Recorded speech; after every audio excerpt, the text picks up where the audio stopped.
எனக்கு ரொம்ப நாளாக நாட்டுக்கோழி கறி சாப்பிட்றதுக்கு ஆசையாக இருந்தது. இன்னைக்கு நான் ருசியாக சமைச்சு வச்சிருக்கேன். மத்தியானம் நீ ஒரு கட்டு கட்டணும். வேர்த்து கொட்டுது. குளிச்சுட்டு வந்து எல்லாரும் சேர்ந்து அப்புறமா சாப்பிடலாம். மருமோனுக்கு போனை போட்டு வர சொல்லுவோம். மருமோனே எத்தை என்ன? மருமோனே, நாட்டுக்கோழி கறி இருக்கு பார்த்துடுங்க.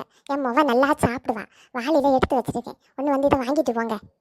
சரி அத்தை, 10 நிமிஷத்துல வாரேன். மருமவ குளிச்சுட்டு வர்றதுக்குள்ள எப்படியாவது கொடுத்து விட்டுறணும்.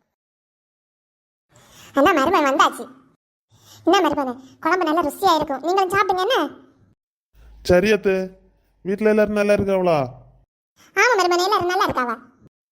சரி அத்தை, அப்போ நான் இன்னொரு நாள் வாரேன். என்ன? சரி, போயிட்டு வாங்க. ஒரு வழியா கொடுத்து விட்டுட்டேன். எத்தே, கறி குழம்பெல்லாம் கொஞ்சம் தான் இருக்கு. எங்க போச்சு எல்லாம்? என்னது, கறி குழம்பு காணலையா? ஒழுங்கா மூடி வச்சியா? பூனை ஏதாவது வந்திருக்குமா என்னமோ? மூடிதான் அத்தை வச்சேன். ஹலோ, யாருமா போன்ல? உன் தங்கச்சி தான் மக்களே. அப்போ ஸ்பீக்கர்ல போடுங்க, பேசுவோம். ஏம்மா, சொல்லு மக்களே. ஏம்மா, நீ கொடுத்து விட்ட கறி குழம்பு ரொம்ப டேஸ்டா இருந்துச்சுமா. அன்னி கைக்கு தங்க வளையல் தான் போடணும்.